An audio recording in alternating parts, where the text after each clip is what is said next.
Hello and welcome to our morning edition of Arirang News. We begin with these stories making the headlines at this hour. A man has been rescued after being trapped for 8 days beneath the rubble of a shopping center that collapsed after last week's twin earthquakes in Venezuela in a rare moment of hope. Russia has launched a major drone and missile attack on Kyiv, killing 27 people, in what the city's mayor described as the most massive attack on the Ukrainian capital. The attack also drew condemnation from the United Nations, which called it a violation of international humanitarian law. Anthropic is reportedly in talks with Samsung Electronics to manufacture its own custom AI chip. Industry watchers say that if the deal goes through, it could provide a major boost to Samsung's foundry business, as competition intensifies in the global AI chip market. We begin this morning in Venezuela, where rescue efforts have yielded a rare moment of hope more than a week after devastating twin earthquakes. An international team of responders has successfully extracted a 43-year-old security guard who spent 8 days trapped beneath the rubble of a collapsed shopping center. Our Kim Do-yeon starts us off. A round of applause in Venezuela as rescuers transfer 43-year-old security guard Hernan Alberto Il Flores to a waiting ambulance. He was pulled alive from the collapsed basement of a shopping center in Katia Lamar early Thursday after 8 days, trapped 9 meters under the rubble following 2 devastating earthquakes. He survived the initial collapse because his small security workstation shielded him from crushing debris and created a vital air pocket. Due to severe structural instability, specialized teams from Chile, Costa Rica, El Salvador, and the U.S. had to dig 2 separate tunnels to reach him. Footage from the operation captured the moment rescuers first established verbal contact through the dense concrete. ¿Dónde estás? ¿Alcanza a llegar la luz de aquí arriba? ¿Estás bien? Sí, estoy bien. Lo que pasa es que las piedras me tienen mal la espalda. Workers maintained contact via telescopic cameras and provided hydration through tubing, keeping him stable during the extraction. 2 days ago, our medical team was able to insert a way through the same opening we had created to insert a camera, and through that opening, we were able to hydrate him. For his family, the initial contact ended a week of agonizing uncertainty. First, there were days of sadness, pain, and desperation because they couldn't find him. I didn't know if he was alive or dead, if he was injured, or if they took him to a hospital. But when I realized he was alive, it was like a ray of light in the darkness. According to the latest figures from the government, the magnitude 7.2 and 7.5 earthquakes killed at least 2,295 people and injured more than 11,000. Widely used unofficial registries list approximately 38,600 people as still missing. Kim Do-yeon, Arirang News. Russia has launched one of its largest air assaults on Kyiv since the start of the war, killing at least 27 people and injuring dozens more in a massive drone and missile barrage. The attack prompted fresh condemnation from the United Nations, which called for an immediate ceasefire and warned that strikes on civilians and civilian infrastructure violate international law. Our Lee Seung-jae reports. Russian forces launched a massive drone and missile assault on Kyiv into the early hours of Thursday morning, killing at least 27 people and injuring 91 others in one of the largest attacks on the city since the war began. Kyiv Mayor Vitaly Klitschko described the barrage as the most massive attack ever carried out against the capital in terms of the number of weapons used. Although previous Russian strikes have resulted in higher death tolls, Ukrainian officials said the latest assault stood out for both its scale and the wide area affected. Several neighborhoods were evacuated as emergency crews rushed to respond to fires and damaged buildings across the city. The attack came just hours after Ukrainian President Vladimir Zelensky warned that Russia appeared to be preparing a new offensive against the capital. Moscow defended the operation, saying Russian forces targeted military production facilities in retaliation for what it described as Ukrainian attacks on Russian civilian infrastructure. Kremlin spokesman Dmitry Peskov said Russia would continue increasing pressure on what he called the Kyiv regime in order to achieve its military objectives. Ukraine rejected those claims, accusing Russia of deliberately targeting civilian areas and arguing there could be no comparison between the actions of an invading force and a country defending itself. The attack also drew condemnation from the United Nations. UN spokesman Stephane Dujarric said Secretary General Antonio Guterres strongly condemned these strikes and reiterated that attacks against civilians and civilian infrastructure violate international humanitarian law. Turning to Ukraine, the Secretary General strongly condemns the overnight missile and drone attacks by the armed forces of the Russian Federation on the capital city, Kyiv, and other Ukrainian cities. Any attacks against civilians and civilian infrastructure, wherever they occur, are a clear violation of international humanitarian law and must stop immediately. The spokesperson added that the UN chief called for an urgent de-escalation of the conflict and appealed for a full, immediate, and unconditional ceasefire between the two sides. Lee Seung-jae, Arirang News. U.S. job growth slowed sharply in June, falling far below expectations with just 57,000 jobs added. According to the U.S. Bureau of Labor Statistics on Thursday, the unemployment rate ticked down to 4.2%. Labor force participation also fell, indicating fewer Americans are actively seeking work. The government also revised down job gains for April and May by a combined 74,000. The slowdown coincides with inflation hitting a three-year high, driven largely by energy price shocks from the war with Iran. The conflicting data leaves the Federal Reserve in a tight spot, making it difficult to raise interest rates to fight inflation without risking a broader economic downturn. U.S. artificial intelligence startup Anthropic is reportedly in talks with Samsung Electronics to manufacture custom AI chips. According to U.S. tech media outlet The Information on Thursday, Anthropic has begun early-stage work on developing its own AI chips and is considering Samsung as a potential manufacturing partner. The discussions reportedly center on using Samsung Foundry's cutting-edge 2-nanometer manufacturing process and advanced chip packaging technology. The 2-nanometer process is among the most advanced semiconductor technologies available today, offering higher chip density and improved power efficiency. If realized, the partnership could provide a major boost to Samsung's foundry business as competition intensifies in the global AI chip market.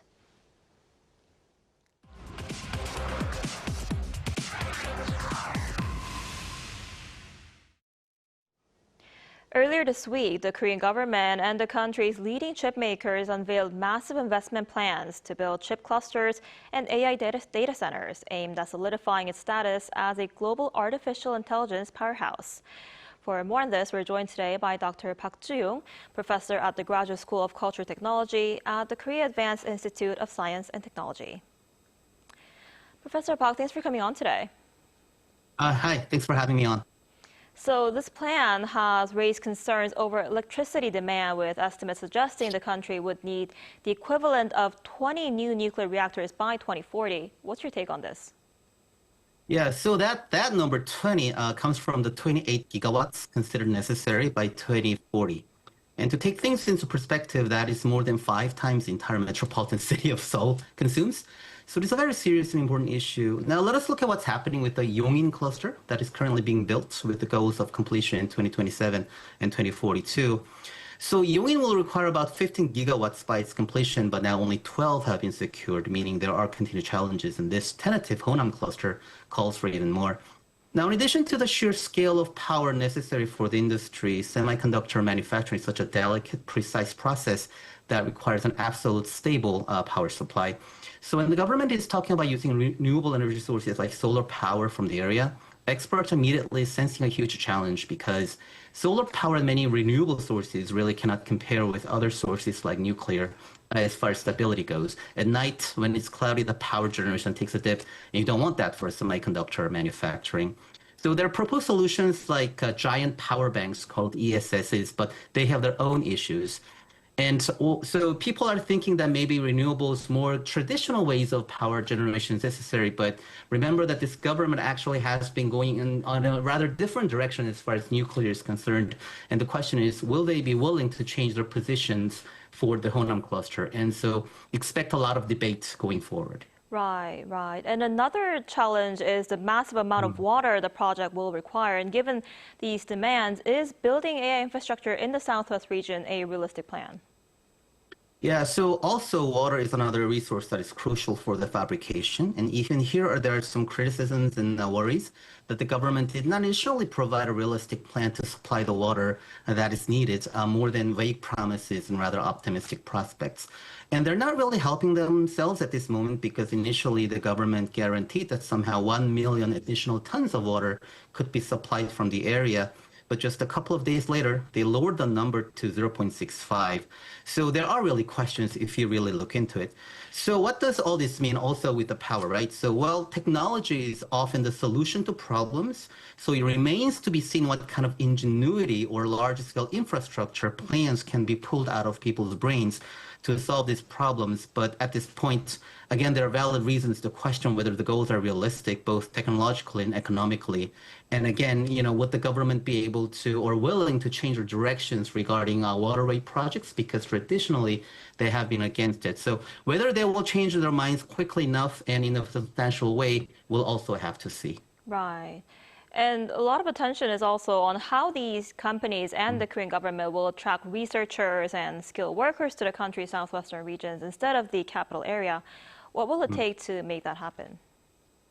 Yeah, so many high-skilled workers are necessary for this process, and that has been one of the reasons that the surrounding areas of Seoul, meaning Gyeonggi-do, and also that involves Suwon and Yongin, have been the sites of choice for these facilities. So even my workplace, KAIST, is planning a second campus majorly dedicated to semiconductors in Pyeongtaek, also in Gyeonggi-do, which means that they decided that even Daejeon, the original seat of KAIST, is too far away, even though it is closer to Gyeonggi-do than Honam is.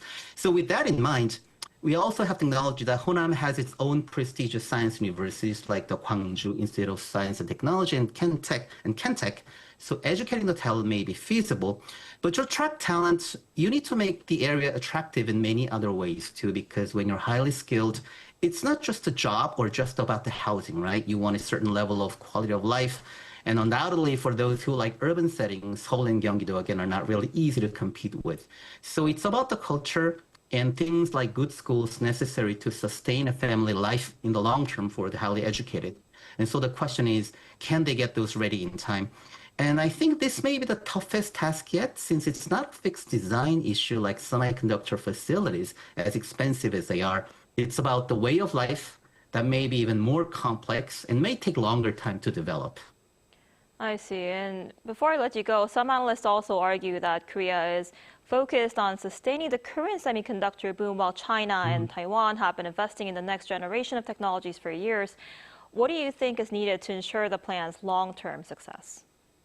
Yes, I think this is a fantastic question. And I think also from the industry's point of view, this may be the most relevant and critical one. So where is the future of this technology headed? Is it okay for Koreans to look forward to keep riding, as you say, the current demand for these products? So the semiconductor industry famously follows the boom and bust cycle. So when it's doing well, it's really doing well. But when it slows down, it can be years and years of painful waiting until the boom returns. And that is why, even though we are seeing an unprecedented level of global demand in memory chips, those companies were reluctant to quickly build new facilities. Because once a bust cycle sets in, it can be a huge financial liability, right? So if the government thinks the boom cycle is reason enough to go ahead with the project, history tells us that we have to be more cautious. And AI data centers do not appear to be a long-term answer either, because in many parts of the world, they have proven to be an environmental liability with as yet no profitability. So what do we have to do? So, well, we should be really focusing on not just enlarging or hyperscaling AI, but on making truly intelligent ones that people can rely on in real critical situations. Because so far, the AI is still too unreliable for us to give our full trust. So what kind of a different approach may be necessary? This might be fun to listen to. So have you heard that a lot of foreign AI companies are hiring many, many philosophers now? Because they are realizing that for a truly good AI, understanding human behavior and intelligence is better than and more crucial, even more so than faster and bigger hardware. So a new future technology, I also think, will come out of those out-of-box thinking and planning, and we may also need to start now. Right, absolutely. All right, Professor Park, thank you so much for your time and insight this morning. We appreciate it. Thank you. Thanks for having me.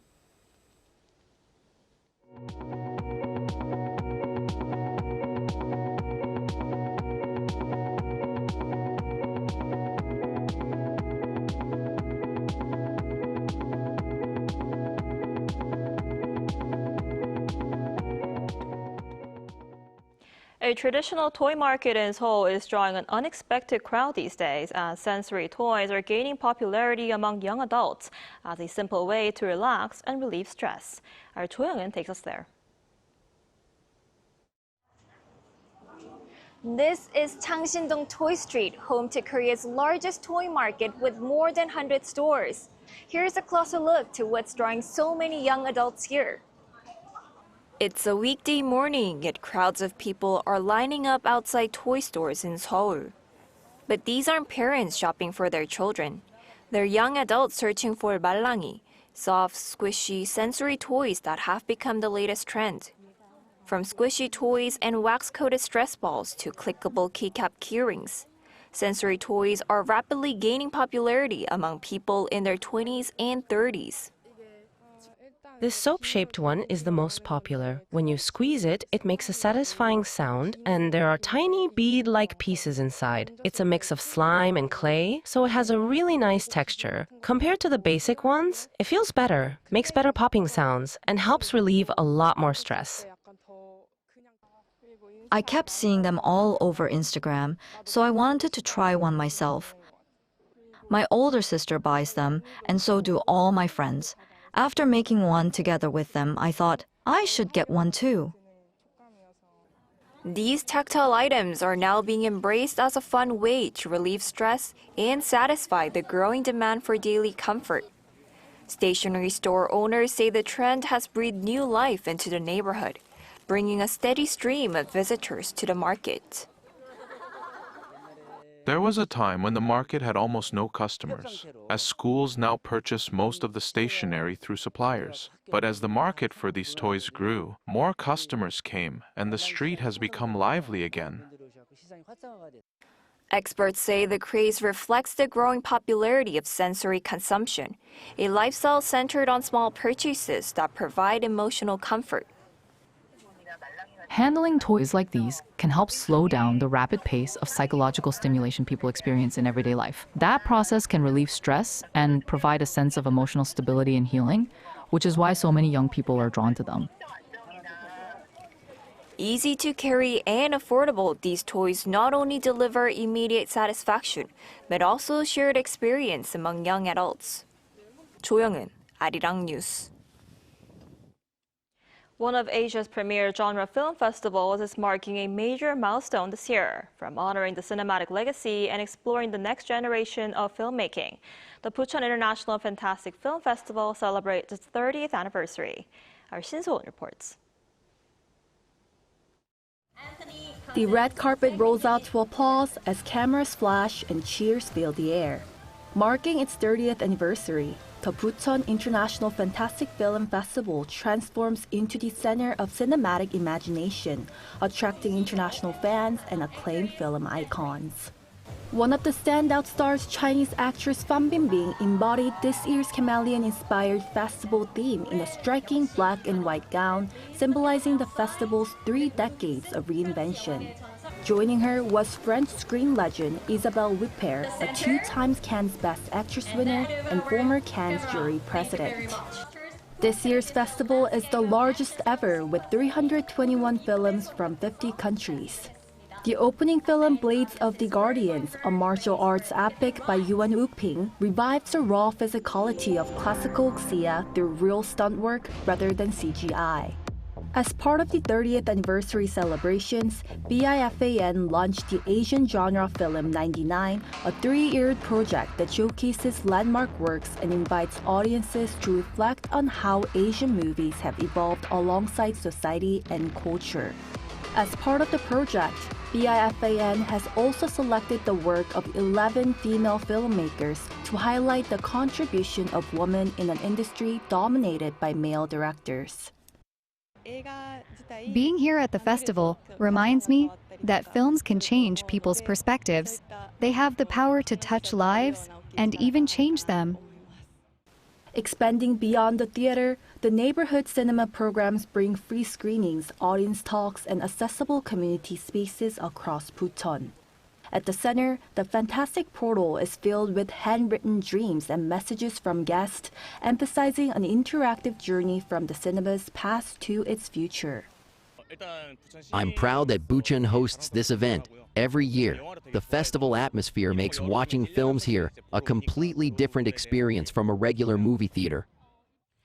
Running through July 12th, the festival celebrates storytelling that transcends cultural boundaries, inviting audiences to immerse themselves in global stories. It also offers a glimpse into an AI-driven future of cinema. Shin So-eun, Arirang News.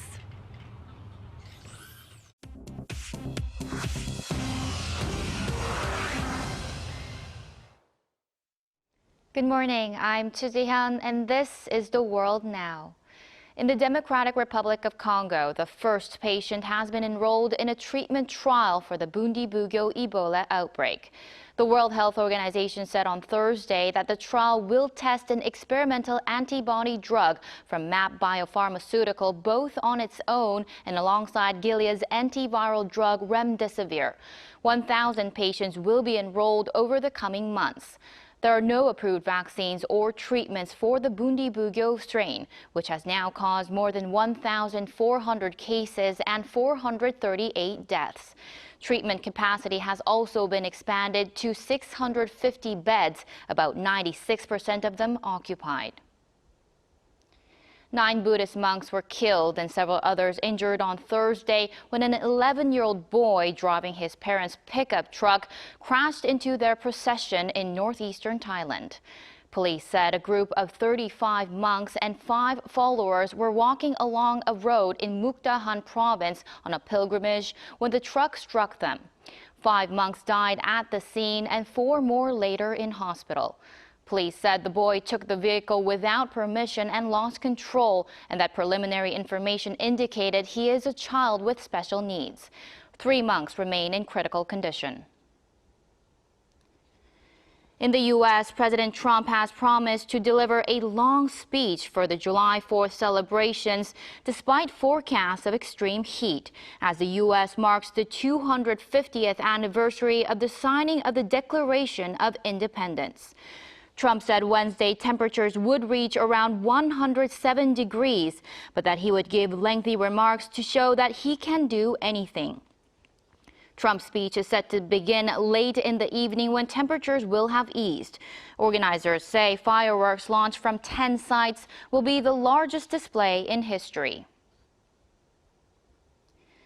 U.S. pop superstar Taylor Swift and American football player Travis Kelce has reportedly already married.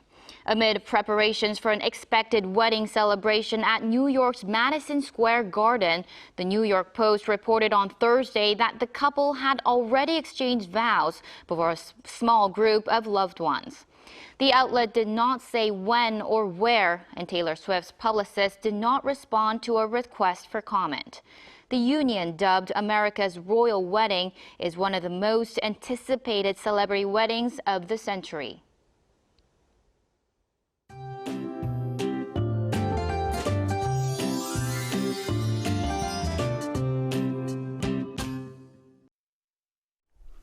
Monsoon rain is making a return. Rain will begin across Jeju-do Island this morning, then spread to the southern coast by late this afternoon. Then by tomorrow morning, most of the southern provinces will see some monsoon showers.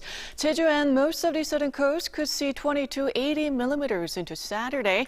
And as we head into Sunday, Monday, the rain will become much more widespread, eventually nearing the entire country.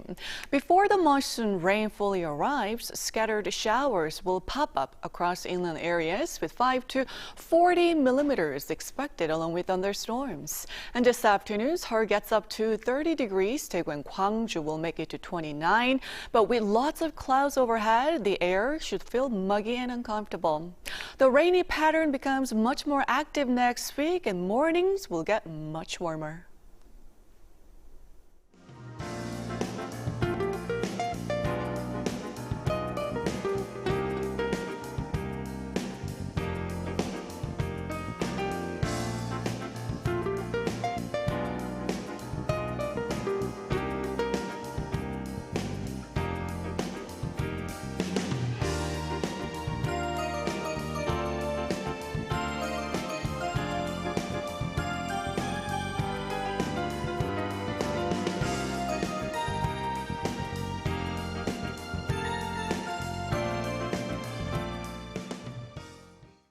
Now that's all we have for this morning. Arirang News will be back at noon Korea time. Thanks for watching.